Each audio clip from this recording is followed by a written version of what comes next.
What is going on, Big South family? Coming to you with another video that I think you're gonna like. Never had a video like this before. This video has a sponsor. And before we get into anything, I want you to take a look and let me introduce you to this sponsor. Hey, so we're down here at Eastover Trading. As you can see, we're inside the store right now. Let's go ahead and go on a little tour. We can show you what we have to offer. We have a whole line of Stihl products, from chainsaws, weed eaters, combi units, edgers, blowers, hedge trimmers, and battery powered equipment. We have a lot of grease, oil, transmission fluids, spark plugs, hardware, all the stuff to meet Briggs & Stratton, Kawasaki, Kohler, and even cars. This is our Milwaukee aisle right here. As you can see, the whole aisle is dedicated to Milwaukee. I mean, we have a ton of it. We also have some battery powered stuff that I'll show you here in just a second. So here we have levels, we have air chucks and whatnot. We have welding equipment. Right here we got some plumbing stuff. Tons of sandpaper.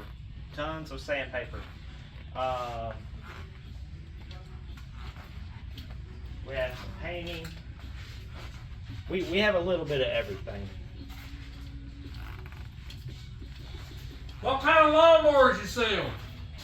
We sell Exmark. Guys, they got Quest X-Marks, they've got Radius, and these are more, the Radius I think starts out their lower end commercial line, and then it goes up from there. And over here are the full commercial, the Laser Z's. Now guys, y'all know I don't run X-Marks, but these are good friends of mine, and this is what they sell. They sell the stand-on mowers. They'll service, if they have the parts and stuff, they'll service it. But if they have the parts, yeah, they will, is what I'm saying. But they have the Ultra Cut 60-inch Vertex. The Vertexes are the stand-ons. They have the Laser Z's, and as you can see, it goes on down. They also have more stock in the back, which we can't get to. So if you need anything, if you're an X-Mark guy or an X-Mark girl, come see Todd and Dana at Eastover Trading. I did want to bring you out here and let you see that whatever you need for a homeowner to do projects and stuff, they've got it. Fencing. They got fencing, they got wheelbarrows, they got pressure washers. They've even got feed corn for deers and stuff. Yeah, and they got billy goat blowers, and they even sell sheds. So if you need anything in this area, come and see Todd and Dana at Eastover Trading. You'll be glad you did.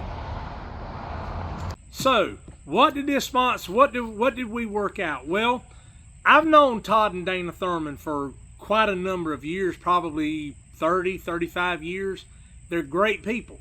If you live anywhere in this area and you need lawn equipment, whether it be weed eaters, chainsaws, whether it be hardware, whether it be drills, whether it be anything made by Milwaukee, stop by and see them at Eastover Trading. They can help you, and they will be more than happy to. But when you do, be sure you tell them that Brian with Big South Outdoors TV told you to stop by. So, what did we do? What did I buy? Well, if you've been following my channel any length of time, you'll know. But anyway, if you're new to the channel and you don't know who I am, my name is Brian, and you're watching.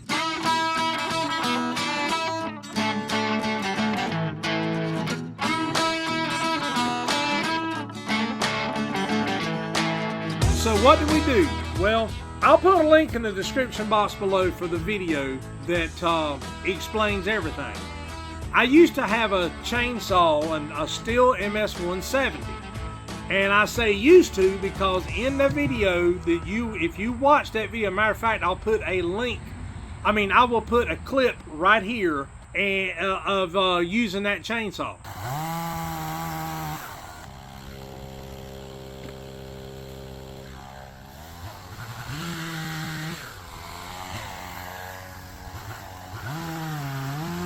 in that video, that chainsaw got so hot, it just completely lost compression and it never righted itself. And here is said chainsaw. And as you can see, I have taken it apart and taken some parts off of it that I knew were still good. I haven't taken the coil off yet, but I'm going to. The bar is still in good shape. I'm going to be taking that off. The chain, not so much. I'm going to be buying a new chain. But the pull rope, everything in it is still good. I just haven't had an opportunity to dedicate to tearing it down and then scrapping the rest of it. But I've got some jobs coming up and I had to have a chainsaw. So I went to do my, as usual, did my research, and I started looking at the 162, which is just a little bit smaller than the 170 in cubic centimeters, cc's, and it was a little lower in horsepower. I think it was like 1.4 brake horsepower, where the MS 170 is 1.7 brake horsepower. Well, I didn't want to go down. I wanted to go up, but I wanted to stay within the same weight family. I didn't want to go extremely heavy because it wears you out. So I looked at the 170, the 172, and the 162. The 162 in the next couple of years they're going to be phasing it out. The 170 has already been phased out. Now there are dealers that still have them in stock, but them and the 172, there are certain parts you can't get for them anymore. And one of those parts is the carburetors. You can't get a carburetor unless they already have them in stock. Now I'm saying if the dealer already has them in stock, you can still get them, but they're not manufacturing them any longer. When they run out of stock, that's it. They're not going to be manufacturing anymore. And they do that every few years because they want to keep new and upcoming stuff on the market. It's called competition. They want to be on the edge of the competition curve, and the only way to do that is to constantly be bringing out new material. So what did we buy? Well, I stuck in the 180 family, and this is what we bought. We bought the MS, let me turn it over this way. We bought the MS 180. Now, what's the difference between this and this chainsaw is brand new. As a matter of fact, this is the factory bar and this is the factory chain. It has never been, this chainsaw has never even been cranked up. As a matter of fact, it's been sitting in the back floorboard of Clifford locked up. But anyway, the differences between the 180 and the 180C is this one, it still has the tightener nuts, and then right in here is where your adjuster screw is. It's no longer on the front, and I am so glad, because you loosen this up and then you have to have a straight flat tip screwdriver, and you have to get in there and you turn it, and fighting with the bar, sometimes you get it, sometimes you don't, and you have to wrestle with it to get the screwdriver to line up with the notch on the screw and turn it. Some people that might not be a big deal to you, but when you're on a job and you're on a time crunch, that minutes make the difference. So what can I tell you about this chainsaw? Not much. I won't be able to do that until after I've used it, and then I can do a review of it. But I will say this, in comparison to the 162, the 170, the 172, and the 180C. Now the 180C and this one are virtually about the same. They weigh this thing weighs exactly the same amount of weight as this one weighs. They're exactly the same weight.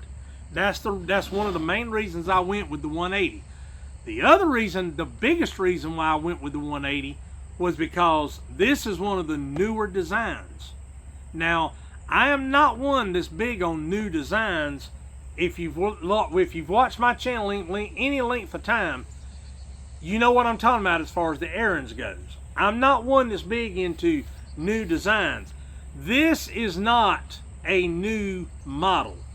It is just a newly designed model.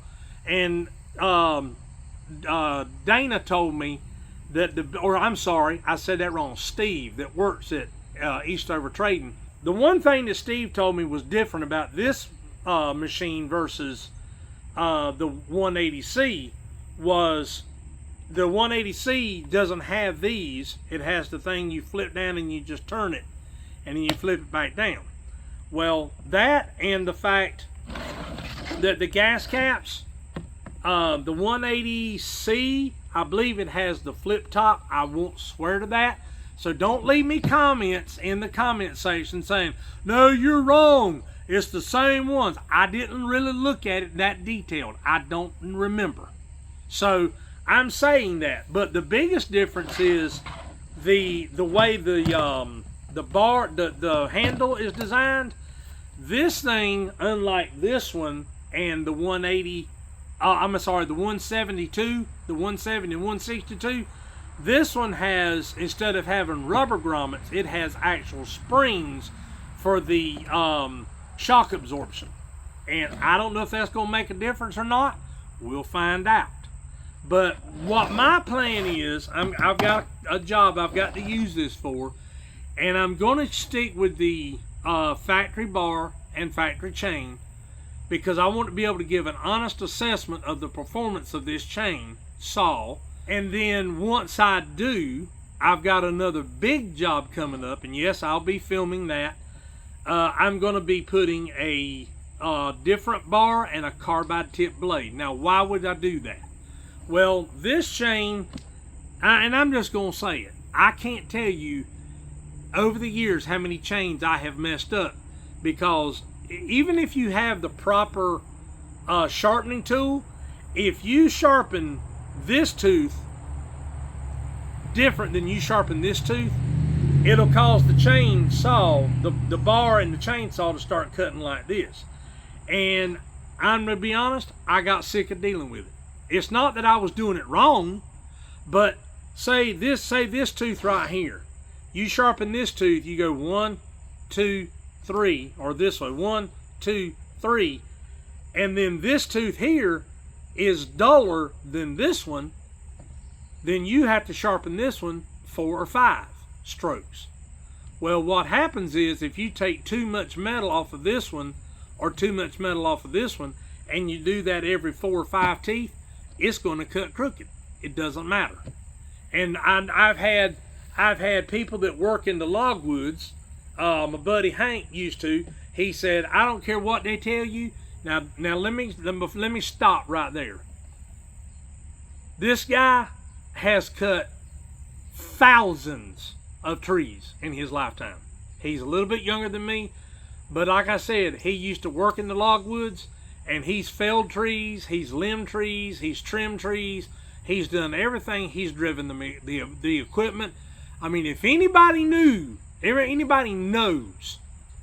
a chainsaw and how it works and everything, he does. Now let me tell you a little story real quick. He was working for me years ago, and I took a job over in a golf course community way in the other county over there. And this guy called me, or actually, I take that back. He saw us at a convenience store. He said, do you cut trees? I said, well, it depends. And he said, I got something, I've been trying to find somebody that can do it. He said, can you come to my house and take a look at it? I said, sure. So we followed him to his house. He lived on a golf course. Well, we went, I thought, maybe it was a small tree in his front yard or something like that. No. Let me set this up for you. You walk into his backyard, and there was a structure here, there was a swimming pool here, and his house sat here. And right in the corner was a Bradford pear tree that was as big as this one right here I'm sitting under. It was huge. And I looked at him, I said, Hank, I said, can we cut that? He said, I got this, don't worry about it. Well, the next day we went over to the guy's house. He agreed to the price. We went over there. Well, I stood in amazement watching this dude drop this tree. the way he cut like a corkscrew in the tree. And when it started to fall, it fell like this, and then it corkscrewed and fell, and it fell it fell between the structure and the swimming pool, and it didn't touch either one of them. So I knew when I was talking to him about a chain, about how to sharpen a chain, I knew I could believe him, because he knows what he's talking about. But anyway, he said that if you sharpen this one 2 times, and you come down here and sharpen this one 2 times, this one may have more material missing off of it than this one does, and all you need to do is sharpen this one once. He said, but you don't know until you start cutting. He said, but if your chain starts doing like, and it starts cutting like this, he said, your chain is out of whack. He's the one that got me hooked onto using the carbide tip blade. Now, why? Because a carbide tip blade lasts forever, and you don't have to sharpen it yourself. You can't sharpen it yourself. You have to take it to them. But it's only $20 to get it sharpened. And they sharpen it, and it's good for another. You could cut down trees like this. You could cut 4 or 5 down before it needs to be sharpened, or more. So anyway, that's what I'm going to do. Now, the one thing I did like about this one is it had the, or excuse me, that I didn't like about it was the 180 C had the metal saw dogs. That's what this is right here. This one has plastic. But they did tell me I could take this off, or I could mount a metal saw dog on here. And I may do that, I may not. It depends on how these plastic ones perform. But I will say this chainsaw here is 8 years old. And it's got plastic saw dogs on it. And they were still in good shape. Now, are they wore down a little bit? Yeah. But they're still in good shape. So anyway, guys, that's going to do it. Am I going to crank it up? No, I'm not. Because what I want to do, I want to film the first time I use it. And when I do, I want you to come along for the ride and see how it performs. So anyway, that's going to do it for this video, guys. If you're in the area, please be sure and stop by and see Todd and Dana and tell them I sent you. This is Brian with Big South Outdoors TV, reminding you to live big, live southern, and live outdoors. Until we meet again, folks, have a good one.